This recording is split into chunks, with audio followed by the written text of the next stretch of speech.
Picture this.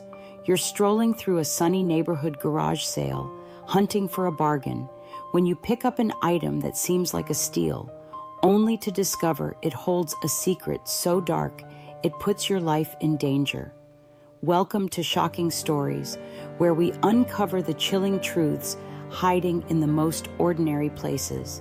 Today we're diving into a tale about a woman whose garage sale find led her to a cold case murder and a killer closer than she ever imagined. Ever think a thrift find could change everything? Buckle up, because this story will make you rethink what you bring home. Let's dive in. Sarah Mitchell was a 35-year-old school counselor living in a quiet suburb of Phoenix, Arizona, about 10 miles from the city's bustling downtown. Her neighborhood, Desert Bloom, was a tight-knit community with weekly barbecues and kids playing in the streets. One Saturday morning, Sarah wandered to a garage sale 2 blocks away, 500 feet from her house, hosted by a reserved woman named Linda Carter. Among the trinkets and old clothes, Sarah spotted a dusty photo album priced at $5. Thinking it'd be fun to repurpose, she bought it and headed home, the Arizona sun beating down on her back.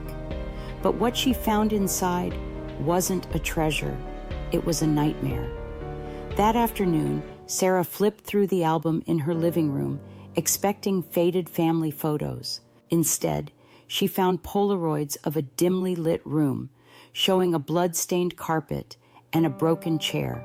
One photo captured a woman's hand, limp, with a distinctive ring. A handwritten note tucked inside read, June 2015. She didn't listen. Sarah's heart pounded. These weren't snapshots, they were crime scene photos. She called her best friend, Rachel, a true crime buff who lived 5 miles away in Scottsdale. "This is creepy as hell," Rachel said, urging Sarah to search online for similar cases. "What would you do if you found Polaroids like these in a thrift buy?"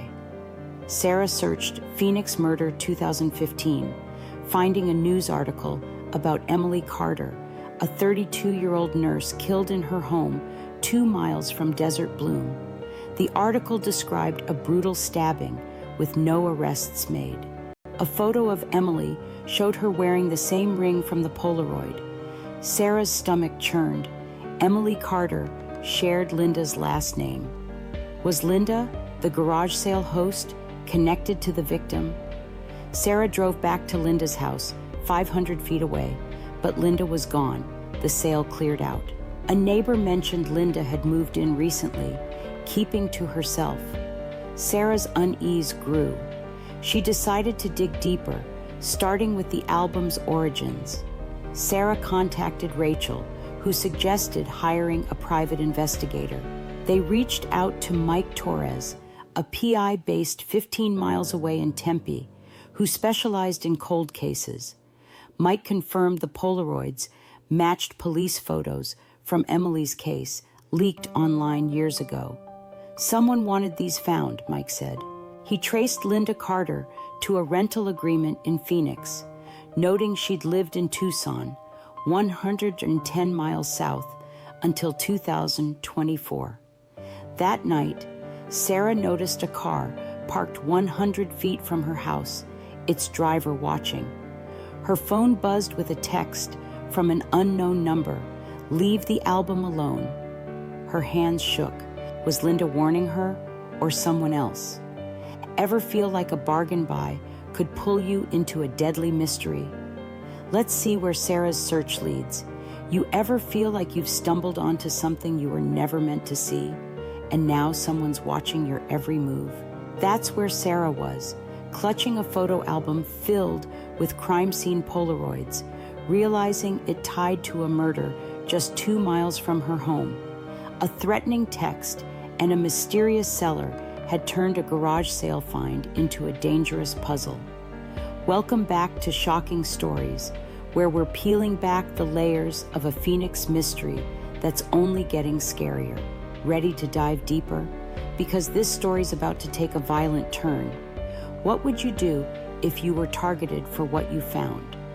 Sarah's first step was to learn more about Emily Carter's murder.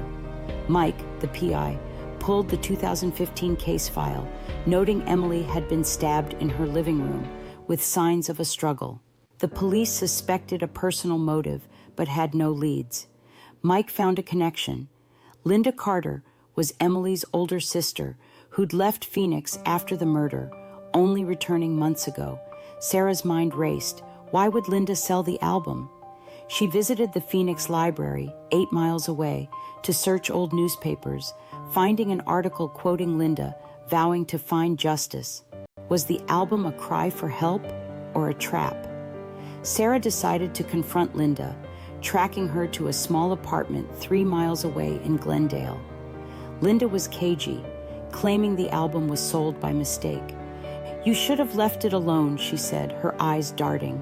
Sarah pressed, mentioning the Polaroids, and Linda paled. "He's still out there," she whispered, refusing to say more. As Sarah left, she noticed a man in a baseball cap watching from a car 50 feet away. Her heart pounded. Was he the texter? Mike ran Linda's phone records, finding calls to a number linked to James Reed, a neighbor who'd lived next to Emily in 2015, now 200 feet from Sarah's house.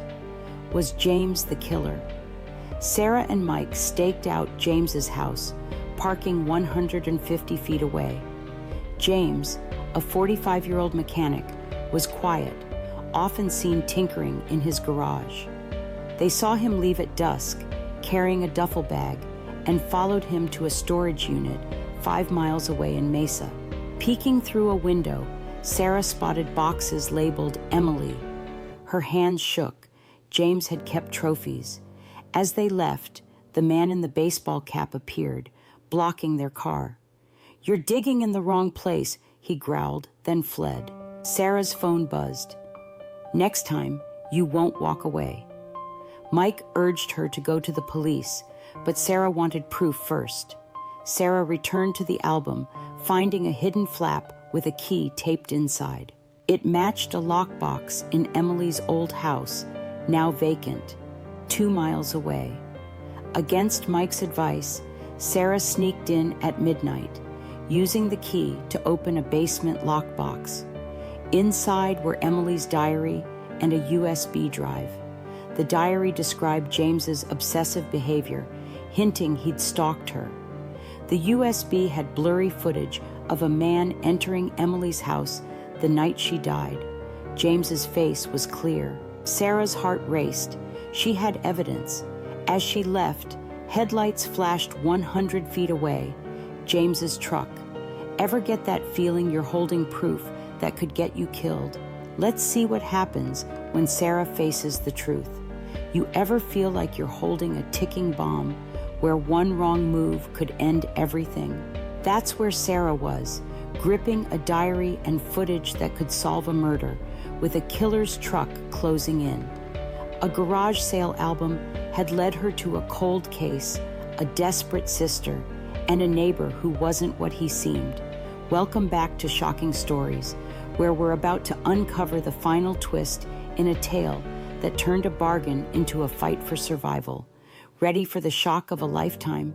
Because this one's going to hit you hard. What would you do if you found a killer's secret? Sarah slipped out of Emily's house, clutching the diary and USB, her heart pounding as James's truck idled 100 feet away. She ducked behind a fence, texting Mike for backup. He arrived in 10 minutes, and they sped to a diner 3 miles away to review the evidence. The footage showed James breaking into Emily's home, a knife in hand, the night she died. Emily's diary revealed she'd rejected James's advances, sparking his rage. Sarah's blood ran cold. James had lived 200 feet from her for years, watching her. Mike called Detective Lisa Vargas, who'd worked Emily's case, arranging to meet at a precinct 7 miles away. At the precinct, Vargas confirmed the footage was damning, but warned James was dangerous, with a history of violent outbursts. She issued a warrant, But Sarah's fear grew. Linda had known James was guilty. Sarah called Linda, who admitted the twist. She'd sold the album to expose James, hoping Sarah would investigate. Linda was Emily's sister, consumed by grief, but had been threatened by James to stay silent. "He said I'd be next," Linda sobbed. Sarah's anger flared. Linda had used her as bait. Vargas urged Sarah to stay in a safe house 20 miles away in Chandler, but Sarah needed to confront James, feeling betrayed by Linda's plan. Sarah and Mike returned to Desert Bloom, parking 200 feet from James's house. Vargas's team surrounded the area, but James was gone, his truck missing. Sarah checked her security camera, 10 feet from her front door, seeing James enter her house hours earlier. Panicking, she rushed home, finding her living room trashed, the album gone. A note on her fridge read, "You should have stopped." Mike spotted James's truck 10 miles away in a desert lot near Apache Junction, and Sarah insisted on going, against Vargas's orders. At the lot, under the moonlight, James waited, holding a knife 50 feet away. "You and Linda ruined everything," he snarled. Sarah stalled, asking why he killed Emily. James ranted, admitting he'd loved her, but snapped when she rejected him. He'd tracked Linda, knowing she suspected him, and targeted Sarah for interfering. As he lunged, Vargas's team emerged from the shadows, tackling him. James fought, wounding an officer, but was cuffed. The police found the album in his truck, along with Emily's ring and other victims' items, linking him to 2 more murders. Linda faced charges for withholding evidence, her grief no excuse. Sarah moved 150 miles to Tucson, unable to stay in Phoenix. The worst part? James's prison letters to Linda hint at an accomplice, still free. So here's the question. Could you keep a garage sale find after this? This is Shocking Stories, and we're just getting started. Hit that like button if this gave you chills, and subscribe for more heart-pounding tales. Comment below. What would you do if you found crime scene photos in a thrift buy? Share this video, because sometimes the cheapest finds come with the deadliest secrets.